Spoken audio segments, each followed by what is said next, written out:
मेरी आंखों की ठंडक नमाज है कि नहीं।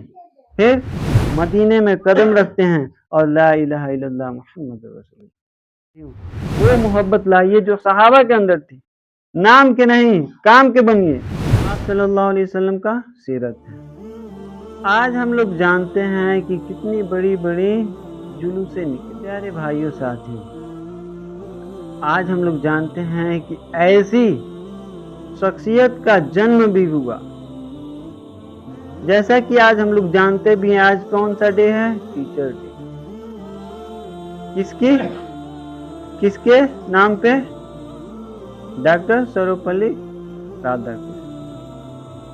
उनके नाम पे आज टीचर डे भी मनाया जाता है। प्यारे भाइयों साथियों, कुरान में आया है, सूरह अंबिया आयत नंबर 107, वमा अरसलनाका इल्ला रहमतल लिल आलमीन। ऐ पैगंबर, मैंने आपको सारे जहान के लिए, पूरी दुनिया के लिए रहमत बना के भेजा है। आप सल्लल्लाहु अलैहि वसल्लम एक टीचर भी हैं, एक शौहर भी हैं, एक कमांडर भी हैं, एक इमाम भी हैं और एक अव्वल तरीन नबी भी हैं, नबियों के सरदार भी हैं। तो हमारे टीचर का भी आज जन्मदिन भी है।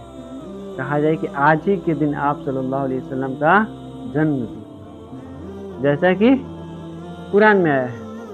और ये तमाम लोगों के लिए, चाहे वो हिंदू हो, ईसाई हो, चाहे अपने मुसलमान हो, सभी के सभी लोगों के लिए आप सल्लल्लाहु अलैहि वसल्लम को रहमत बना के भेजा, रहनुमाई करने के।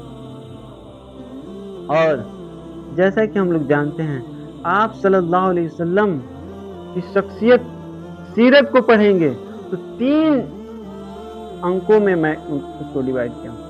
पहला ये है एक सबूत।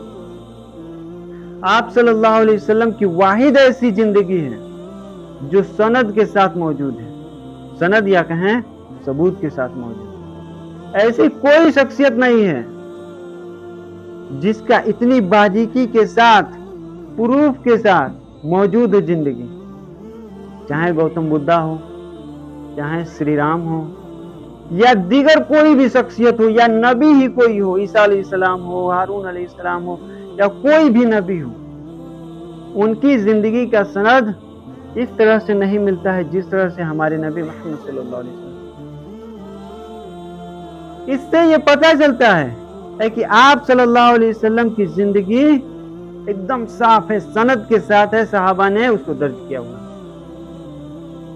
और दूसरी एक आईना है जिंदगी। आप सल्लल्लाहु अलैहि वसल्लम की सीरत हम लोगों के लिए आईना है। क्यों? कि आप सल्लल्लाहु अलैहि वसल्लम के अब्बू अम्मी की शादी से लेकर आप सल्लल्लाहु अलैहि वसल्लम के इंतकाल तक पूरा डिटेल्ड प्रूफ के साथ मिलता है। हाँ, आप सल्लल्लाहु अलैहि वसल्लम का जब उनके अब्बू का शादी हुआ तभी से, और उनकी पैदाइश से आखिरी वक्त तक। और इसमें आप लोग देखेंगे कि जो जंगें लड़ी गई, जो एक आप सल्लल्लाहु अलैहि वसल्लम की दावत और तबलीग जो की गई, वो किस तरह से था आप सल्लल्लाहु अलैहि वसल्लम। या कहा जाए कि एक पारिवारिक जीवन आप सल्लल्लाहु अलैहि वसल्लम का कैसा था। ये हम लोग के आईना ये जिंदगी है कि आप सल्लल्लाहु अलैहि वसल्लम का घर का माहौल कैसा था, गांव का माहौल कैसा था, या आस पड़ोस के लोगों के साथ उनके साथ कैसे ताल्लुकात थे। और तीसरा ये है कि मोहब्बत। जब ये आप सल्लल्लाहु अलैहि वसल्लम की आप सीरत को पढ़ेंगे तो उतना ही ज्यादा आप सल्लल्लाहु अलैहि वसल्लम से आपकी मोहब्बत बढ़ती जाएगी। सबसे बड़ी चीज है कि जितना ही आप सल्लल्लाहु अलैहि वसल्लम की जीवनी को पढ़ते हैं, उतना ही ज्यादा आप सल्लल्लाहु अलैहि वसल्लम से मोहब्बत होने लगती। और सबसे बेहतरीन किताब आप सल्लल्लाहु अलैहि वसल्लम की जिंदगी को लेकर है अर्रहीकुल मख्तूम, जो चचा भी पढ़ रहे हैं। तो वो किताब जब आप सल्लल्लाहु अलैहि वसल्लम की अगर ये किताब पढ़ना चाहें तो पढ़ें, है कि उसमें क्या डिटेल्ड लिखा हुआ है। और ये तो 3 चीजें हो गई कि आप सल्लल्लाहु अलैहि वसल्लम एक वाहिद शख्सियत हैं जिनकी जिंदगी का सनद के साथ मिलता है, कोई शक व शुबा नहीं होता है। एक सहाबी रसूल हैं जैद रज़ियल्लाहु ताला अन्हु। जैद हजरत खदीजा रज़ियल्लाहु ताला अन्हु के पास गुलाम थे, तो क्या करती हैं, आप सल्लल्लाहु अलैहि वसल्लम को दे देती हैं कि आप लीजिए अपना काम कीजिए। गुलाम यानी काम करने के लिए आदमी रखता था उस जमाने में। तो जैद वो आप सल्लल्लाहु अलैहि वसल्लम के सारे काम किया करते थे। यहाँ तक कि एक बार ऐसा हुआ है कि आप सल्लल्लाहु अलैहि वसल्लम के पास उनके भाई आए जैद के, और कहा कि अल्लाह के नबी, हम चाहते हैं कि हमारे भाई को आप वापस कर दें। कैसी गुलामी की जिंदगी जी रहे हैं, आप हमें हमारे भाई को वापस कर दीजिए। तो आप सल्लल्लाहु अलैहि वसल्लम कहते हैं कि मैं जैद को पूरा इख्तियार देता हूं, अगर वो चाहें तो चले जाएं या चाहें तो रुक जाएं। तो भाई उनके आके कहते हैं, ऐ मेरे भाई चलो हमारे साथ। तो कहते हैं, मैं आप सल्लल्लाहु अलैहि वसल्लम पर किसी और का इख्तियार नहीं दे सकता कि कोई और उनकी खिदमत करे। तो वाकई में तो ये मोहब्बत होनी चाहिए थी। गुलामी की जिंदगी, आप सल्लल्लाहु अलैहि वसल्लम की खिदमत, यहां तक कि गांव के लोग कहा करते थे जैद बिन मोहम्मद, यानी जब बाप से ताल्लुक कायम करना होता है तो बिन लगा के और अब्बा का नाम जोड़ दिया। तो यहाँ तक कि लोग कहने लगते थे कि जैद बिन मोहम्मद। अब सोचिए इतना प्यार और मोहब्बत था, और ऐसी हालत में जब उनके भाई भी लेने आए तो नहीं गए। तो हमें तो वाकई में ऐसी मोहब्बत होनी चाहिए, न कि हम दुनिया भर के तमाशे करें। एक और सहाबी रसूल हजरत सुमामा रज़ियल्लाहु ताला अन्हु, सुमामा बिन उसाल, वो गश्त लगी हुई थी, पहले पहरेदारी हुआ करती थी मदीने के आसपास, लेकिन कोई आके कुछ कर न दे। तो वहां पे ये सुमामा आते हैं और यहाँ तक कि सहाबी रसूल पकड़ लेते हैं, पकड़ के मदीने के एक खंभे में बांध देते हैं उनको। सुबह होती है, आप सल्लल्लाहु अलैहि वसल्लम आते हैं और कहते हैं, तुम जानते हो किसको बांधे हो? ये हनफिया के सरदार हैं और तुम इनको बांध दिए हो। फिर कहते हैं कि तुम यहाँ पर क्या करने आए हो? हनफिया के सरदार से कहते हैं, तुम यहाँ पे क्या करने आए हो? तो कुछ नहीं बोलते हैं। फिर कहते हैं हनफिया के सरदार सुमामा रज़ियल्लाहु ताला अन्हु, उस वक्त वो मुस्लिम नहीं हुए थे। सुमामा कहते हैं, ऐ अल्लाह के नबी, आप चाहें तो मुझे कत्ल कर दें, या आप बेहतर मेरे लिए करना चाहें तो मुझे छोड़ दीजिए। आप सल्लल्लाहु अलैहि वसल्लम वहीं छोड़ देते हैं। और फिर दूसरे दिन आते हैं, कहते हैं, ऐ सुमामा बताओ तुम क्या करने आए थे, क्यों आए थे? फिर वो कहते हैं कि आप चाहें तो कत्ल कर दें या तो बेहतर होगा कि छोड़ दें। तीसरे दिन में जब यही सिलसिला होता है तो आप सल्लल्लाहु अलैहि वसल्लम उनको छोड़ देते हैं। वो जाते हैं और नहा धोआ करके अच्छी तरह से पाक हो करके मदीने में कदम रखते हैं और ला इलाहा इल्लल्लाह मुहम्मद, और कहते हैं, ऐ लोगों, मैं अब बेदीन नहीं हूं, दीनदार हो गया हूं, साबी नहीं हूं, सहाबी हो गया हूं। और उनका नफरत आप सल्लल्लाहु अलैहि वसल्लम से देखिए। सुमामा जो पहले गैर मुस्लिम थे, वो कहते हैं, ऐ अल्लाह के नबी, इस पूरे रुए जमी पे सबसे ज्यादा किसी शख्स से नफरत करता था तो आपसे करता था, और सबसे ज्यादा किसी शहर से नफरत करता था तो आपके शहर से करता था, मदीना मुनव्वरा से। लेकिन आज मैं कलमा पढ़ लिया हूं اور مجھے سب سے زیادہ اس روئے زمین پہ جو سب سے زیادہ پسندیدہ چہرہ ہے وہ آپ کا ہے، اور سب سے پسندیدہ شہر وہ ہے جو آپ کا شہر ہے۔ یہ ہونی چاہیے۔ ہم لوگوں میں کیا ہے؟ ہم لوگ کیول نام کے چہرہ، ان کو چہرہ پسند آیا، ہمیں تو چہرہ پسند ہی نہیں آتا، یہاں تک کہ بوڑھے ہو گئے لیکن نہیں آتا ہے۔ پیارے بھائیوں ساتھیوں، محبت یہ ہے جو صحابہ اکرام رضی اللہ تعالیٰ عنہ نے کر دی۔ وہ مائک پہ ڈی جے پہ چڑھ کے وہ والا محبت نہیں چاہیے، کر کے دکھانے والا محبت چاہیے۔ اللہ کے نبی نے کیا فرمایا؟ میری آنکھوں کی ٹھنڈک نماز ہے کہ نہیں؟ پھر جب آپ صلی اللہ علیہ وسلم سے محبت ہوگی تو ہم نماز کو نہیں چھوڑیں گے، اسلام کے جو ارکان ہیں اس کو پورا کریں گے۔ آج دیکھیے جتنے بھی لوگ ہیں ان سے پوچھا جائے اسلام کے ارکان کیا ہے، وضو کے واجبات کیا ہے، نماز کتنے وقت فرض ہے، روزہ کب رکھنا چاہیے، یا کہا جائے کہ نماز کی فرضیت کب ہوتی ہے، یہ نہیں بتا پائیں گے۔ اب بتائیے ایسی حالت میں آدمی وہ کام کر رہا ہے جو آپ صلی اللہ علیہ وسلم نے کبھی اجازت نہیں دی، صحابہ کرام رضی اللہ تعالیٰ عنہ نے کبھی نہیں کی۔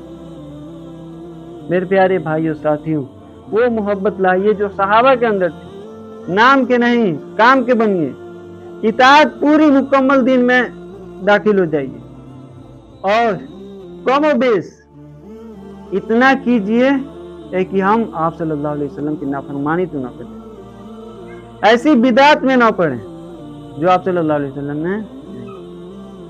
ہم لوگوں میں بے دینی کے کئی کارن ہو سکتے ہیں، لیکن آپ صلی اللہ علیہ وسلم اور صحابہ اکرام رضی اللہ تعالیٰ عنہ نے علم حاصل کرنے کے لیے بہت زیادہ محنت کیا کرتے تھے، اور یہاں تک کہ قرآن میں بھی آیا ہے اقرأ بسم ربک الذی خلق، پڑھو اس رب کے نام سے۔ ہاں، میں آج آپ لوگوں کو تین کتابیں بتاؤں گا جو آپ پڑھیں گے تو انشاءاللہ آپ کی ساری کی ساری جو ذہن میں دین سے لگتا ہے کہ کبھی کبھی آدمی بھٹک گیا ہے، گمراہ ہو گیا ہے، یا کیا کریں اور کیا نہ کریں، تین کتابیں آپ پڑھنے کی کوشش کریں، انشاءاللہ آپ کی تمام خرافات یا بدعات جو بھی چیزیں ہیں یا صحیح راستہ اہدنا الصراط المستقیم کا راستہ ملے۔ تین کتابیں مسلم کو پڑھنی پڑیں۔ سب سے پہلی کتاب جو ہم سبھی جانتے ہیں وہ ہے قرآن۔ سب سے پہلی کتاب قرآن کو پڑھیے۔ الف لام میم، سورۃ البقرہ کی آیت پڑھیے، بسم اللہ الرحمن الرحیم، الف لام میم ذالک الکتاب لا ریب فیہ، الف لام میم، یہ کتاب ایسی ہے جس میں کوئی شک نہیں ہے اور یہ پرہیزگاروں کے لیے ہدایت ہے۔ یہ ایسی کتاب ہے، پہلے ہی سورہ فاتحہ کے بعد سورہ بقرہ میں ہی پڑھیں گے تو یہی کہا گیا ہے کہ یہ ایسی کتاب ہے جس میں کوئی شک ہی نہیں، شک و شبہ کی گنجائش ہی نہیں۔ سب سے بہترین کتاب جن کو عربی نہ آتا ہو کیول ٹرانسلیشن پڑھیے۔ یہ اللہ کا کلام ہے کہ آپ کو معلوم چلے گا کہ ہمیں کیا کرنا ہے کیا نہیں کرنا ہے۔ اور تفسیر پڑھنا چاہیں تو احسن البیان پڑھیے، قرآن پڑھیے، وہی چیز ہے کیول ٹرانسلیشن اور تفسیر اس میں دیا ہے، احسن البیان پڑھیے۔ سب سے پہلی کتاب۔ دوسری کتاب ہے حدیث کی کتاب پڑھیے۔ آپ تو اس میں قرآن میں پڑھیں گے تو نماز پڑھیے، زکوٰۃ دیجیے، اللہ پر ایمان لائیے، یہ ساری چیزیں ملیں گی قرآن میں، لیکن جو آپ صلی اللہ علیہ وسلم نے بیان کی ہے اسے ہم حدیث کہتے ہیں، اور اس میں صحیح بخاری، صحیح مسلم، یا کہا جائے کہ ریاض الصالحین پڑھ سکتے ہیں۔ اور یہ تمام کی تمام کتابیں ہندی میں بھی موجود ہیں۔ یہ نہیں ہے کہ آپ عربی نہیں جانتے ہیں تو نہیں پڑھ سکتے ہیں، آپ کو ہندی میں بھی ملے گا، اردو میں بھی ملے گا، اور انگریزی میں بھی۔ صحیح مسلم، صحیح بخاری، ریاض الصالحین پڑھیے، آپ کو سمجھ میں آئے گا کہ نماز کیسے پڑھنا ہے، کیوں اتنے سارے ہمیں گمراہ کرنے والے لوگ گم رہے ہیں۔ آپ خود پڑھیے، کیول ہندی پڑھیے، اور تیسری جو کتاب میں بتاؤں گا وہ ہے آپ صلی اللہ علیہ وسلم کی سیرت پڑھیے. سب سے 100 پیپل میں جو بہترین نام دیا گیا اس میں آپ دیکھیں گے کہ آپ صلی اللہ علیہ وسلم کا پہلے پر نام ہے. اب ہم اس کتاب کو نہیں پڑھ پا رہے. جیسا کہ میں نے بتایا قرآن میں ہے وَمَا أَرْسَلْنَاكَ إِلَّا رَحْمَةً لِّلْعَالَمِينَ، سورہ انبیاء آیت نمبر 107. اور اس میں الرحیق المختوم سب سے بہترین کتاب ہے. آپ صلی اللہ علیہ وسلم کی کیسی پوری زندگی تھی. جب یہ پڑھیں گے کتاب تو آپ کو معلوم چلے گا کہ ہاں کیسی زندگی گزاری. ہمیں کوئی کتاب نہیں پڑھ رہے ہیں. یہ ایک بایوگرافی ہے، کہا جائے کہ ڈاکومنٹری ہے الرحیق المختوم. سعودی عرب میں سب سے بیسٹ پہ اس کتاب کو رکھا گیا. ساری کی ساری زبانوں میں موجود ہے. اگر ہم علم حاصل کرنا چاہیں، اپنے عمل کو بہتر کرنا چاہیں، اپنے ایمان کو بڑھانا چاہیں تو ان تینوں کی تینوں کتابوں کو پڑھیں. آپ دیکھیں گے کہ دودھ کا دودھ اب پانی کا پانی ہو جائے گا. آپ جتنا بھی لوگ آپ کو سمجھاتے پھرتے ہیں کہ یہ کرنا یہ نہیں کرنا، فلاں یہ نہیں کر رہا ہے، فلاں وہ نہیں کر رہا ہے، میں زیادہ اس بحث میں نہیں جاتا ہوں. لیکن آپ خود پڑھیے، کچھ روپے خرچ کیجیے، تب معلوم چلے گا کہ ہاں ہم تو کہاں جا رہے ہیں. کسی بھی چیز کا ہمیں علم نہیں ہے. میرے پیارے بھائیوں ساتھیوں، ان تینوں کتابوں کو میں کہوں گا کہ آپ لوگ پڑھیں. انشاءاللہ آپ لوگ صحیح راستے پہ آئیں گے اور وہ راستہ چن پائیں گے جو آپ صلی اللہ علیہ وسلم نے بتائی اور صحابہ کرام رضی اللہ تعالیٰ عنہ نے چل کے دکھایا. اور اللہ تعالیٰ سے دعا ہے کہ ہمارے تمام گناہوں کو معاف کرے اور صحیح دین چلنے کی